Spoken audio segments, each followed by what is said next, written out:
राधे राधे भक्तों, आप सभी का मेरे चैनल भक्ति कथा सागर में बहुत बहुत स्वागत है। भक्तों, आज हम आपको पुरुषोत्तम मास महात्म्य के अंतिम अध्याय अर्थात 31वें अध्याय का श्रवण कराएंगे, जिसमें श्री पुरुषोत्तम मास महात्म्य की महानता का वर्णन किया गया है।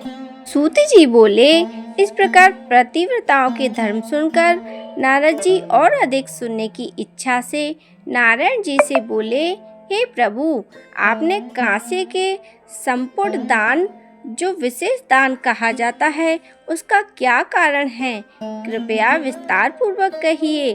श्री नारायण बोले, हे नारद, एक बार यही प्रश्न पार्वती जी ने पुरुषोत्तम व्रत धारण करते समय महादेव जी से किया था कि हे कृपा सिंधु, व्रत समाप्ति पर कौन सा दान करना श्रेष्ठ है। यह सुनकर श्री पुरुषोत्तम भगवान का ध्यान करने के पश्चात श्री शंकर जी पार्वती जी से बोले, हे प्राण प्रिय, पुरुषोत्तम व्रत की पूर्ति करने के लिए कोई दान करने का सामर्थ्य ही नहीं रखता।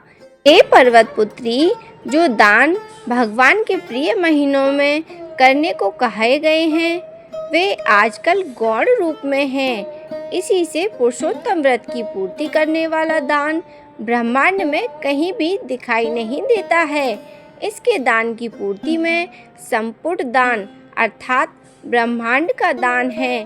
उसी ब्रह्मांड का प्रतिनिधि कांसे का संपुट, थाल या परात बनवाएं, उसमें 30 मालपुआ रखकर संपुट कर सूत से लपेटें तथा ब्राह्मण पूजन कर उसे व्रत पूर्ति के लिए प्रसन्नता से दान दें। इस प्रकार पार्वती जी महादेव जी के वचन सुनकर अत्यंत प्रसन्न हुई और 30 ब्राह्मणों को 30 संपुट प्रसन्नता पूर्वक दान किए।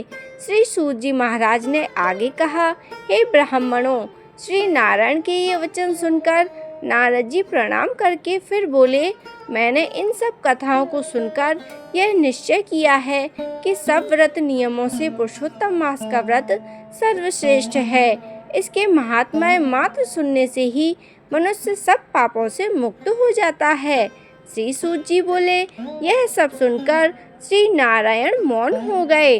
तब श्री नारद जी ने उन्हें प्रणाम किया, जो मनुष्य जन्म पाकर भी इस श्रेष्ठ पुरुषोत्तम मास महात्म्य को नहीं सुनते हैं तथा इसमें वर्णित कर्म नहीं करते हैं, वे नराधम हैं, वे दुर्भागी हैं, धन, पुत्र, मित्र तथा स्त्री के दुख को पाते हैं।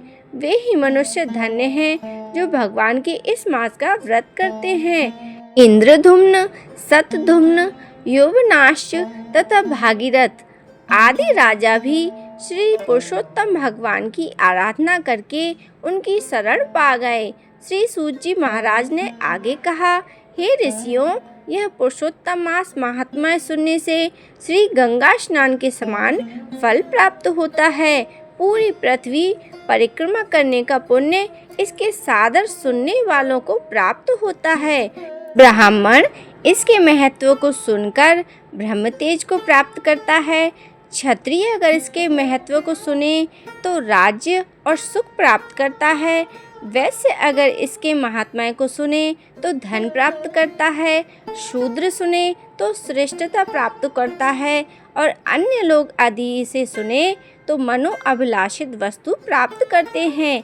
इस पुरुषोत्तम मास महात्म्य की प्रति को वस्त्राभूषण के साथ विधि पूर्वक ब्राह्मणों को जो दान करता है, वह अपने 3 कुलों के साथ गोपालों से सेवित देव दुर्लभ गौलोक को प्राप्त करता है। जिस घर में यह ग्रंथ रत्न रखा जाता है, वह घर तीर्थ के समान होता है। भक्तों, इसी के साथ पुरुषोत्तम मास महात्म्य के अंतिम अध्याय का समापन होता है।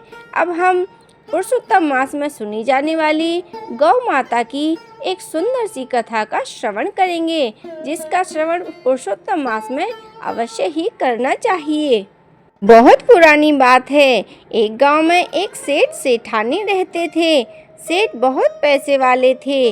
पूरे गांव में उसकी बहुत इज्जत थी, लेकिन सेठानी को कोई औलाद नहीं थी। शादी को 30 वर्ष बीत चुके थे। उसके धन का कोई उत्तराधिकारी नहीं थे। सेठानी ने एक बार सोचा कि हमारे पास इतना धन दौलत है, लेकिन कोई उत्तराधिकारी नहीं है। हमारे मरने के बाद यह सारा धन बेकार जाएगा। यह धन हमारे किस काम का? एक दिन सेठानी ने सेठ से कहा कि आप एक गाय ले लो, मैं उसकी सेवा करूंगी ताकि हमारा अगला जन्म सुधर जाए। पूरा समय घर में अकेली रहती हूँ, मेरा मन नहीं लगता। सेठ जी ने हामी तो भर दी, लेकिन कई दिन तक सेठानी को गाय लेकर नहीं दी। एक दिन सेठानी गांव के सुनार के पास गई और एक चांदी की गाय बनवाकर साथ में लाई। सोने के जेवर भी बनवाए, पाँव के लिए पायल बनवाई, गले की कंठी, हार, कपड़े, सब कुछ उस गाय के लिए बनवाया और पूजा पाठ करने लगी। वह रोज सुबह उठती और गौ माता की पूजा सेवा करती, हलवा पूड़ी बनाकर, खीर बनाकर भोग लगाती और उन्हें भोजन कराने के पश्चात बाहर आने जाने वाली गायों को वह भोजन करा देती। बहुत समय अच्छे से गुजरने लगा। पूजा पाठ करते करते 1 साल बीत गया। एक दिन सेठानी के मन में आया कि मुझे गाय माता का उद्यापन करवाना है। किसी योग्य ब्राह्मण को खाना खाने के लिए अपने घर निमंत्रण दो। तब सेठ जी ने गांव के ही एक पंडित जी के पास गए और उनसे बोले कि पंडित जी, आपको कल मेरे घर खाना खाने के लिए आना है। सेठ जी ने कहा, मेरी पत्नी गाय का उद्यापन करेगी। पंडित जी ने उस समय तो हामी भर दी, पर पंडित जी फिर मन ही मन सोचने लगे कि गाय के उद्यापन में मुझे गाय भी मिलेगी, मैं उसकी देखभाल कैसे करूँगा? मेरे तो खुद के रहने के लिए छोटी सी झोंपड़ी है, मैं अपने बच्चों को ठंड में खाना नहीं खिला पाता हूँ, तो गाय को क्या ही खिलाऊंगा? मन ही मन पंडित जी सोचने लगे। पंडित जी ने सोचा कि मैं कल सेठ जी के यहाँ खाना खाने नहीं जाऊंगा। इधर सेठानी ने गाय के उद्यापन के लिए 2 तांबे के बड़े बड़े ड्रम बनवाए, एक पानी भरने के लिए और एक में सूखा गेहूं और दलिया भरकर रखा। सेठानी ने 1 बोरी गेहूं की खरीदी, वह गाय के नाम से पंडित जी को दान में दे सके। फिर पंडित जी के लिए कई तरह के पकवान और व्यंजन बनवाए। सुबह से दोपहर हो गई, लेकिन पंडित जी खाना खाने के लिए सेठ जी के घर नहीं पधारे। तब सेठानी ने सेठ जी से पूछा कि आपने पंडित जी को खाने पर बुलाया भी है या नहीं? सुबह से दोपहर हो गई है और पंडित जी अभी तक खाना खाने भी नहीं आए हैं। तब सेठ जी ने कहा कि मैं अपने एक नौकर को भेजता हूँ। तब सेठ जी का नौकर पंडित जी के यहाँ गया और पंडित जी से कहने लगा कि पंडित जी, आप अपना क्यों नुकसान करवा रहे हो? हमारी सेठानी आपको देने के लिए चांदी की गाय बनवाई है और बहुत सारा धन भी देगी। पंडित जी मन ही मन बहुत खुश हुए। वह बहुत जल्दी तैयार होकर नौकर के साथ सेठ जी के घर पहुंच गए। सेठानी ने पंडित जी का खूब आदर सत्कार किया और खूब सारा धन मिले। पंडित जी मन में बहुत खुश हो रहे थे। तब सेठानी जी ने उन्हें खूब आदर से भोजन कराया और बहुत सारा धन दान दक्षिणा देकर उन्हें विदा करने लगी। तब पंडित जी ने सेठानी को खूब सारा आशीर्वाद दिया। कुछ समय बाद एक दिन सेठ और सेठानी की मृत्यु हो गई और वह यम मार्ग में बैतरणी नदी आई तो सेठानी ने अपनी आंखें बंद करके गाय माता का ध्यान किया।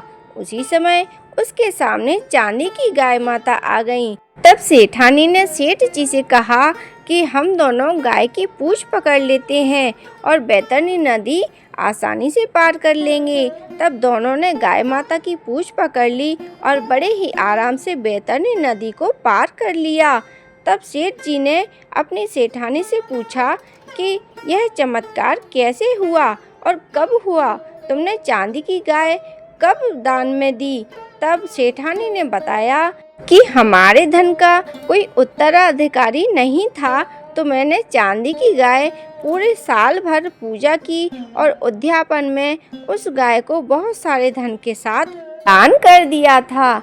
यह उसी का फल है कि आज हमने बैतरणी नदी को बड़े ही आराम से पार कर लिया। जो भी मनुष्य अपने जीवन काल में ऐसा करता है उसे मरने के उपरांत यम मार्ग में दुख नहीं झेलना पड़ता है। यह कहानी सुनने वालों और हुंकार भरने वालों की सभी पर गाय माता कृपा करे। बोलो गौ माता की जय। भक्तों, अगर आपको मेरी वीडियो अच्छी लगी हो तो मेरी वीडियो को लाइक करें, शेयर करें और मेरे चैनल को सब्सक्राइब करें और बेल आइकन को ज़रूर से प्रेस करें ताकि जब भी वीडियो अपलोड हो आप तक सबसे पहले नोटिफिकेशन पहुंच सके। मेरी वीडियो देखने के लिए आप सभी का बहुत बहुत धन्यवाद।